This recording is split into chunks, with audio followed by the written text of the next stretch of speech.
बिस्मिल्लाहिर्रहमानिर्रहीम। अस्सलाम वालेकुम नाजरीन, आज की इस वीडियो में हम आपसे दो अहम तरीन न्यूज़ पर बात करने वाले हैं।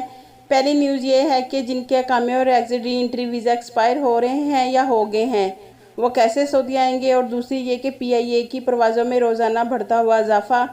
तफसीलात को आगे बढ़ाएंगे, मगर उससे पहले बसमा न्यूज़ को सब्सक्राइब कर दें और बेल आइकन को प्रेस कर दें।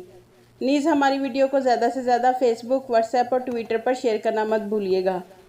जैसा कि नाजरीन, छुट्टी गए पाकिस्तानियों के जिनके अकामे और वीज़े एक्सपायर हो रहे हैं उनके लिए अच्छी खबर है कि छुट्टी गए पाकिस्तानियों के लिए सऊदी अरब के लिए PIA की मज़ीद 7 परवाज़ों की इजाज़त। हुकाम की जानिब से जारी बयान के मुताबिक सऊदी अरब जाने के लिए पाकिस्तानी मुसाफिरों के लिए PIA ने मज़ीद 7 परवाज़ों का इजाज़तनामा जारी कर दिया है।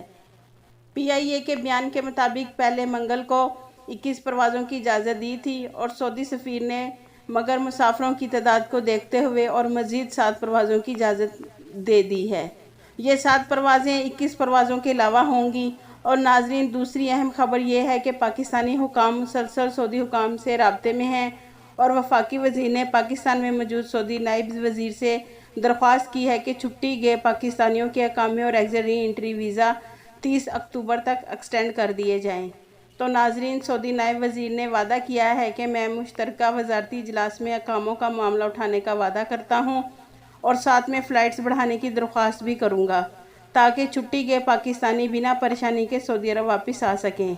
नाजरीन, बहुत जल्द सऊदी नायब वज़ीर अपने सऊदी वज़ारती इजलास में परवाज़ों और अकामों का मामला सामना रखेंगे और उम्मीद है कि जिनके अकामे और वीज़े एक्सपायर हो गए हैं उनको सऊदी हुकूमत बहुत जल्द तजदीद कर देगी और जैसे ही हुकाम की तरफ से कोई फ़ैसला होगा आपको आगाह कर दिया जाएगा। आपके कीमती वक्त का शुक्रिया।